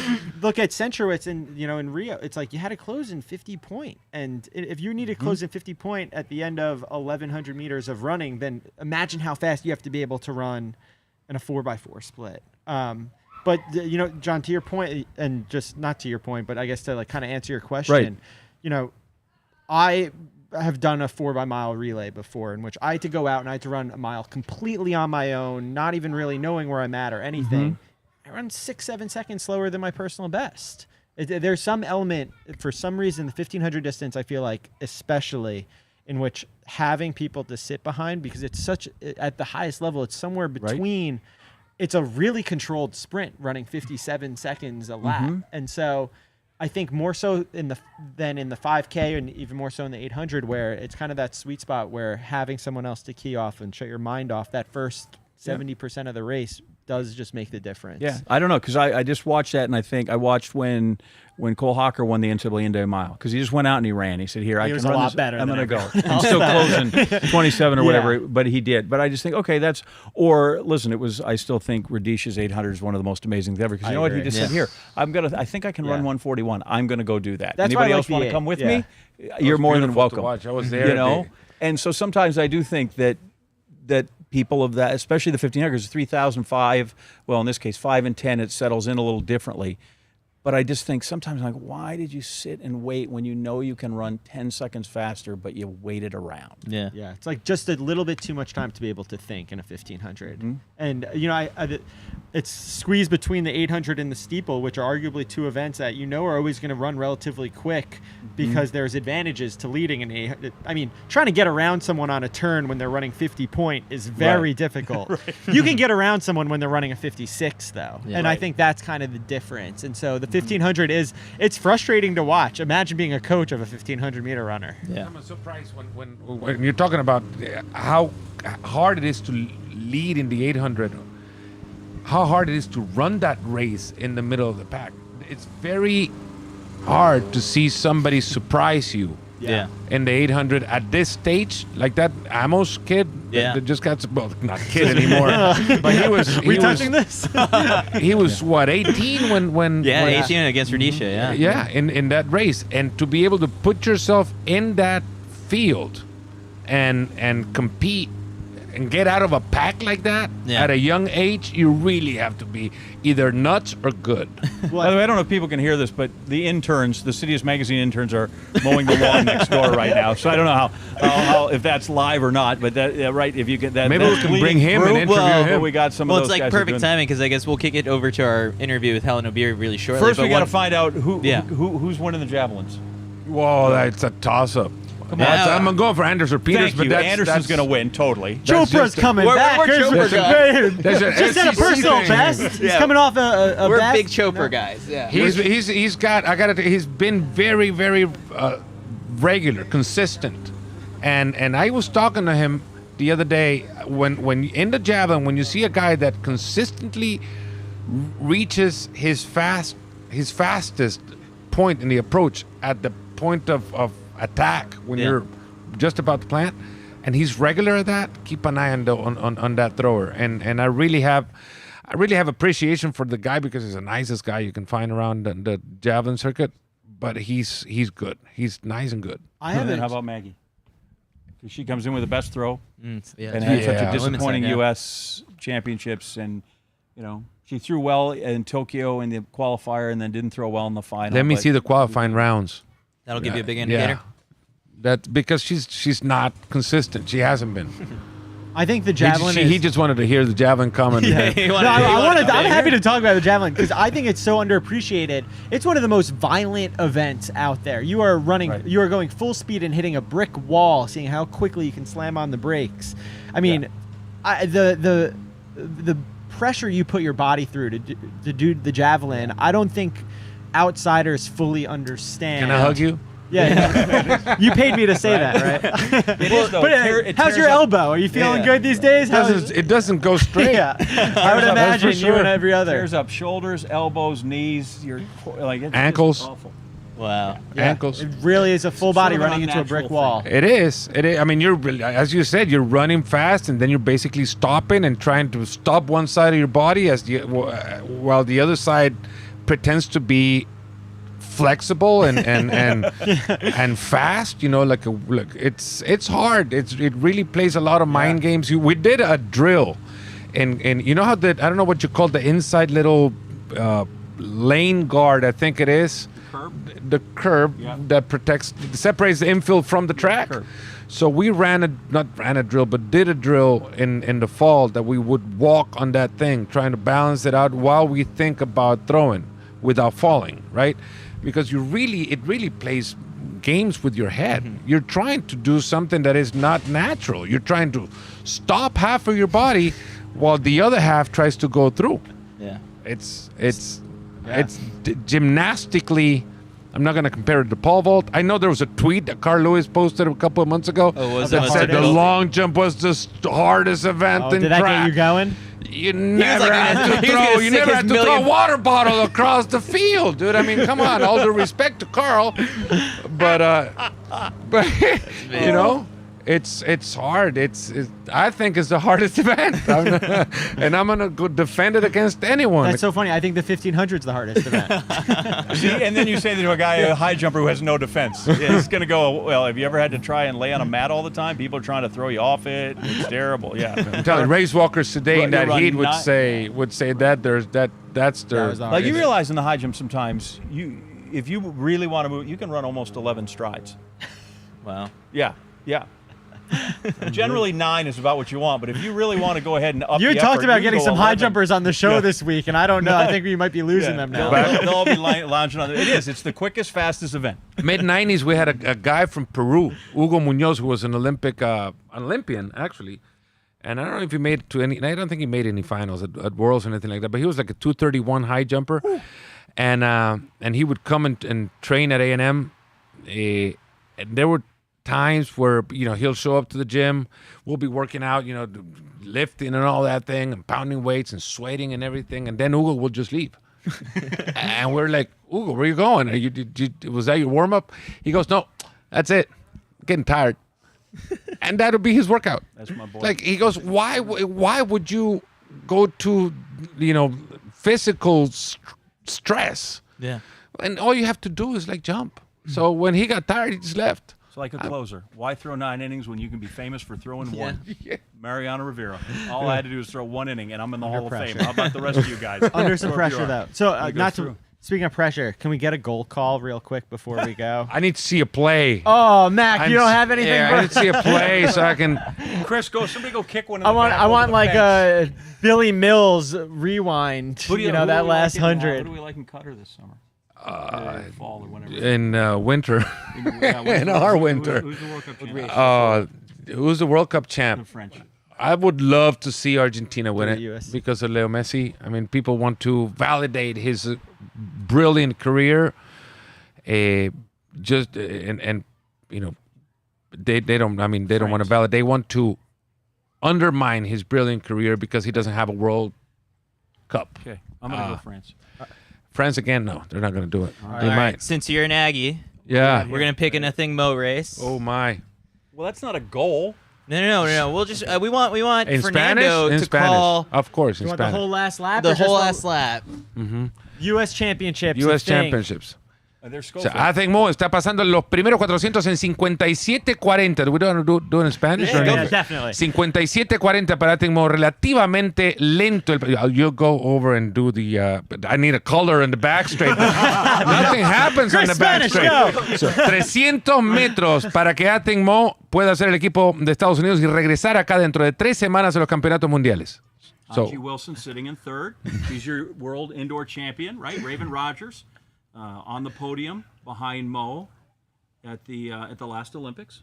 y ahí está Athen Mo separándose ya. AJ Wilson le está siguiendo. Faltan 150 metros y esta es la carrera de Athen Mo. Acá es cuando empezará a separarse del resto. Ojo que todavía no ha logrado esa separación. Está controlando la carrera igual. 100 metros para ser el equipo del campeonato del mundo. Ahí se viene Athen Mo corriendo por la parte de afuera. AJ Wilson está entrando justo cerca de ella, pero Athen Mo extendiendo. Athen Mo va a ganar. Athen Mo se va a quedar con el campeonato de Estados Unidos. 1:57:15 para Athen Mo, la campeona olímpica, estará en Eugene en los campeonatos mundiales. So what do you think? Oh my God! What do you think, John? That was amazing. I tell you, That's a way. I'm sweating, dude. I caught the 157.15. Talk about We- closing it out Be under a pressure. I'm telling you, June, be a hard place to call a whole track meet because of the allergy factor here. The pollen kind of gets you.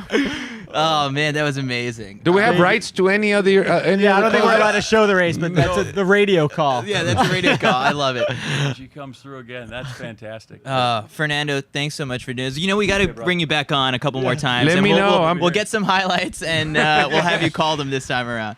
But Fernando, thanks so much for joining us. Went to see who'd be the best. What would be the best starting 11 with track athletes? Oh, This is a whole other question. this is a whole They other, had- we'll think on that. Give me every 800 and 1500 runner. No, I love this Before question 8 the other and day. 15.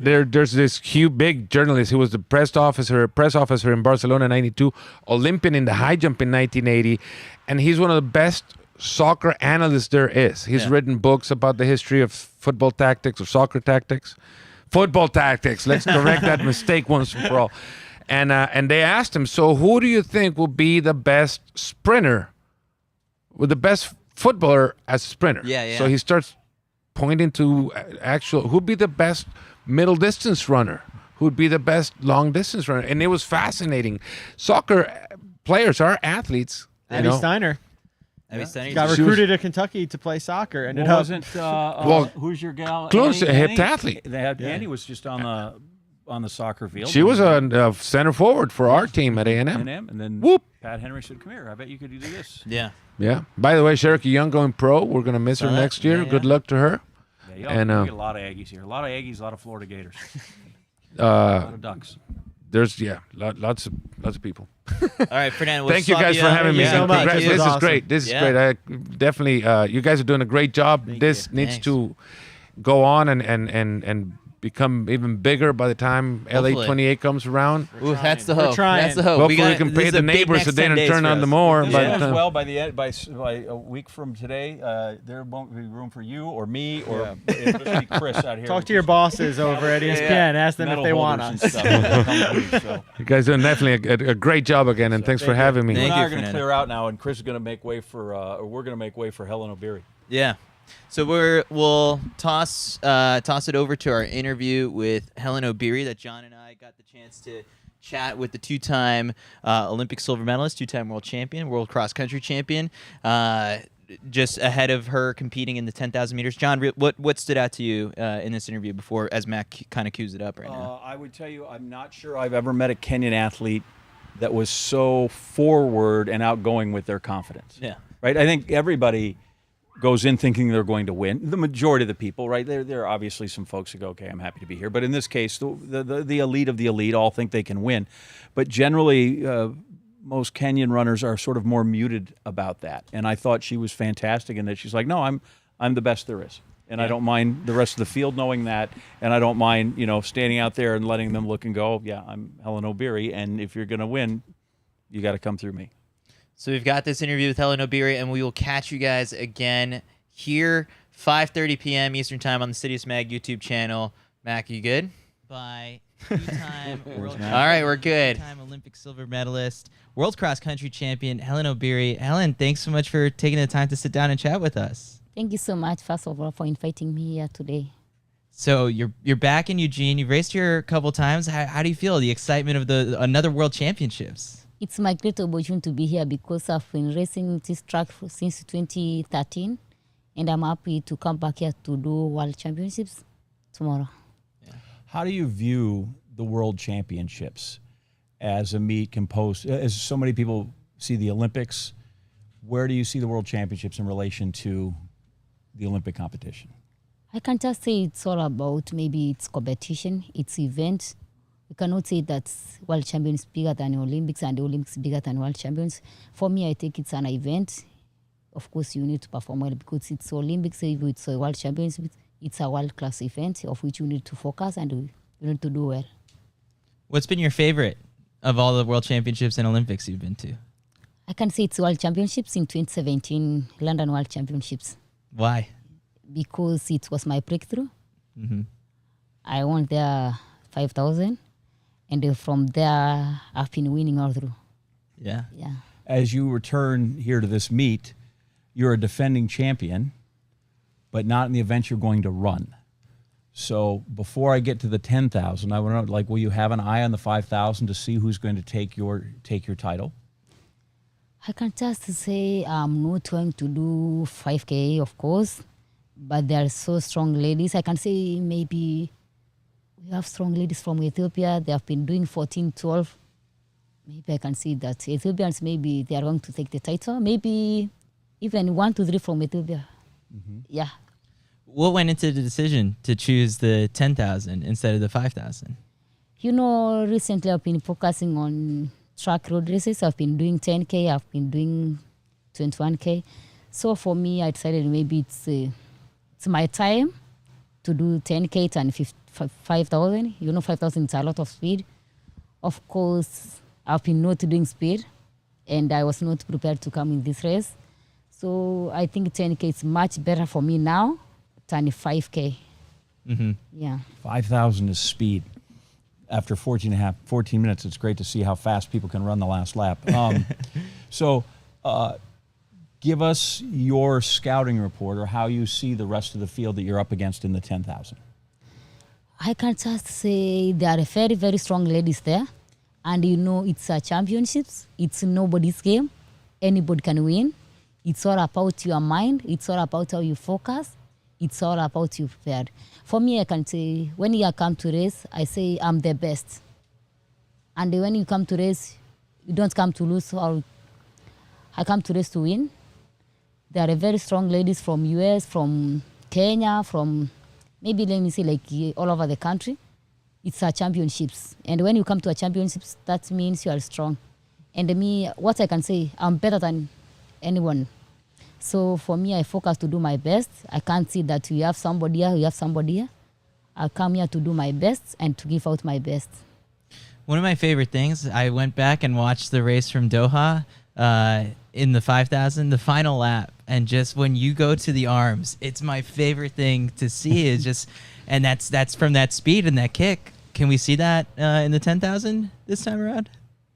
I can just say yes because last month we did our trials and the last lap I did 60. Wow. And it's Nairobi, it's high altitude. So for me, I just say that if we are going to go 1 lap to go, I do maybe 59, 60. Okay. And it depends who is faster. Yeah. I love that. You're going to run 24 laps, and then you're going to run one that's 60. Yes. How fast are you going to run the first 24? What's a comfortable pace if you went out and said, this is where I'd like it to go? In championship, you can't say maybe I want to do and this because there's no pacemakers. Mm-hmm. You can't just say. When you go to a race, you can just watch your opponents the way they are doing. And you to watch them, maybe you can just say, maybe I feel like going. maybe 3 laps to go. Maybe if your body feels to go, you can just go. Yeah. This year, there's been a couple different changes for you. You changed sponsors, and so you've got new shoes to try out. How exciting was that, a couple months ago? First, I can say, it was a bit challenging for me for the first time. I said, how can I going to catch up with people? But when the first time in Hon, people were so friendly, were so amazing to me, welcoming, and they were following up to me. Are you training well? Everything. So I love them, and it's a great opportunity to work with them. I've been working in Nike for so many years, and I can just say they are the best to work with them. So I do appreciate for the opportunity they gave me to work with them. Yeah, and I would let them down. Yeah. Yeah. How big a leap of faith is that, though, for an athlete that you run in these things for years and years and years, and you're careful, you're totally comfortable in what you have, and now you put something new on and you lace it up and you go, what's that like to make that jump? So, as athletes, you can just say that maybe for any challenges, I go and do, I want to see, I want to find. So for me, I wanted to see how Hon will be, maybe the shoes, everything there. So for me, I think everything, they fitted me, they're good me, and I like everything. Maybe for training gears, training facilities, it's perfect. I wouldn't say it's wrong for me. So how'd you go about finding the right shoes for you? What was your favorite right off the bat? And then the spikes have been really fun to watch, is because they're testing them out with the track athletes, and they're really building them around you guys. Oh, I can't say maybe I like the shoes. The one I'm wearing, exactly, you can see, it's so nice for me. Racing shoes, as you can see, racing shoes for the first racing shoes for them. I did in Istanbul half marathon, and I did 64 in a half marathon. Yeah. So I can just say it's the perfect one. I can't compare with others, but it's the perfect one because when you run faster, that means the shoe you are wearing is so fast for them. So that's why so many people are telling me what shoes of kind you are using. So it's nice for me. Yeah. Yeah. I've never heard anybody go into a championship and tell me that their training's been awful. But as you talk about training, how has that been? How has the lead up been to coming here and getting yourself prepared for the race?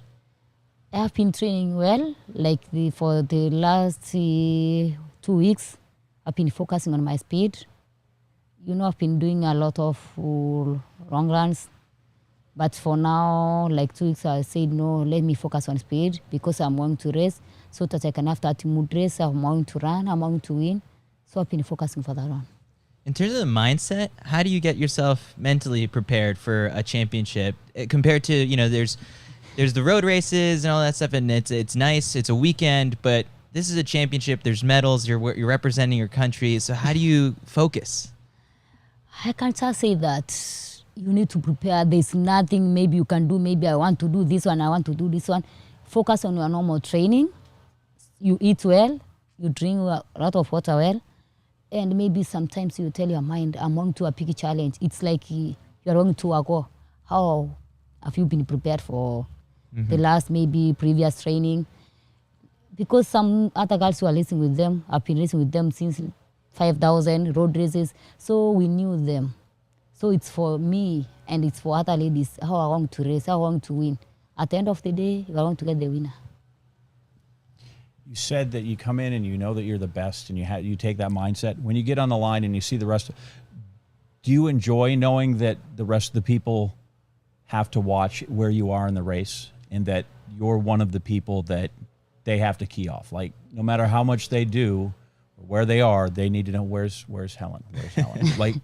Do you enjoy having that sort of aura when you go into a race? Yes, sometimes when you hear somebody's watching you, maybe the comment saying Hellen Obiri is here, you just feel that, oh, I'm somebody special. Maybe it's because someone is saying you are here. And sometimes people are watching you all over the country, all over the world. Like me, say it's an international event. Everybody's watching you.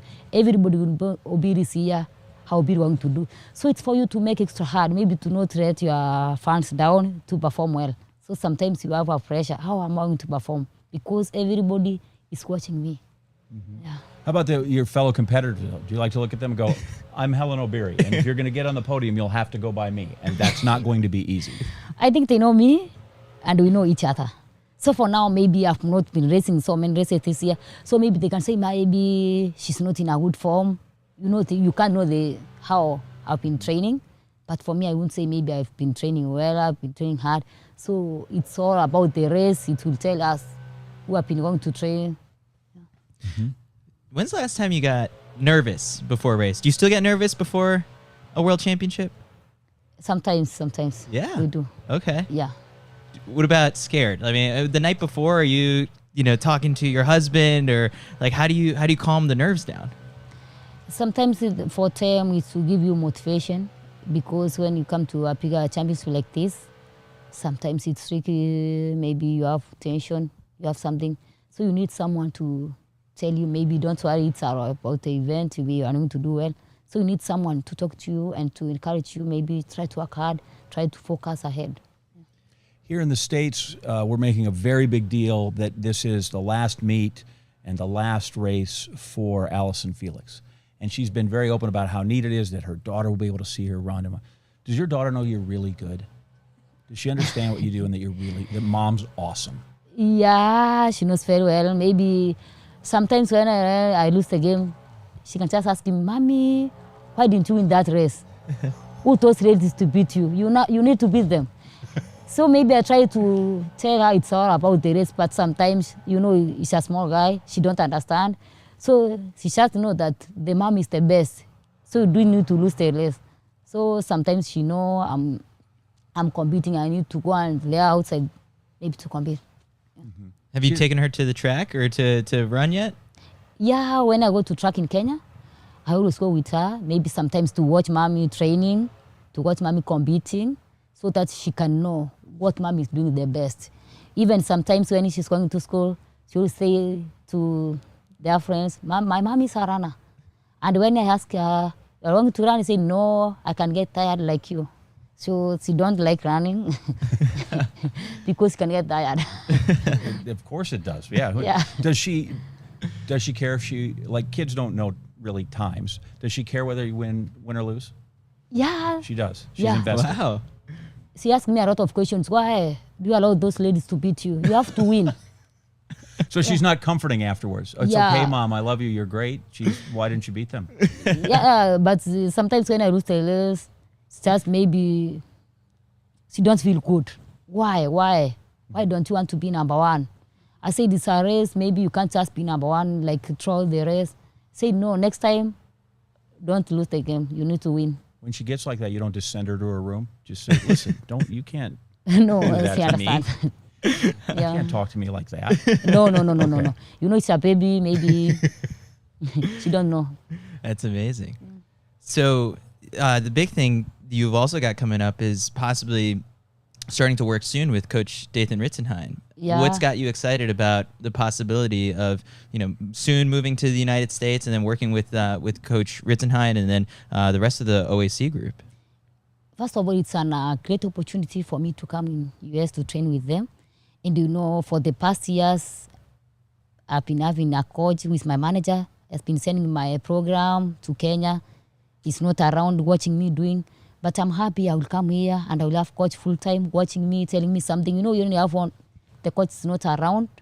Maybe you don't know what you are doing exactly. You can't do 100%. But when you have a coach right to you, can just tell you do this and he's there to watch you, to focus on you. So for me, I believe I will do better having the coaches around, and he's a qualified coach. He was a runner, so I think it will be perfect for me to go and train with them. Okay, but you talked about running a 64 half. Yes. He's going to make you run the other half.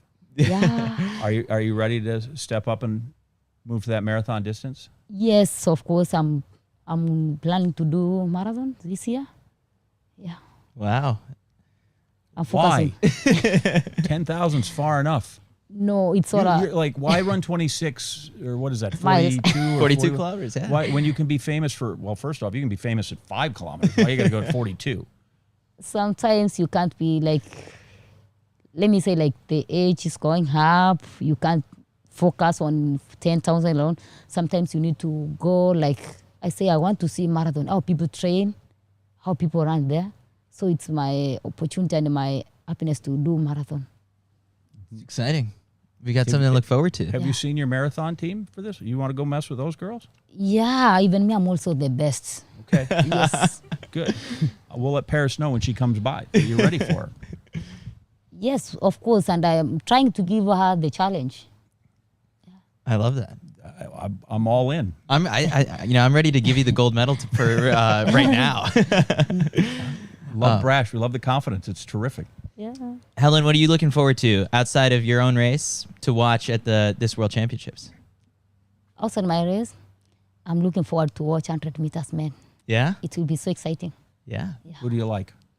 I like Fred Curley from US. Okay. Yeah. I love that. Fred Curley. Everybody loves Fred Curley. Yeah. Right. And And you see Fred. is going to win. Wow. Yeah. So that's where your money is, on Fred. Obvious. Love it. Hellen, this was a blast. I'm so happy we got the chance to sit down, and we're wishing you all the best of luck in your race. Thank you so much. We'll be watching. Terrific. Thank you. Oh, thank you. Perfect.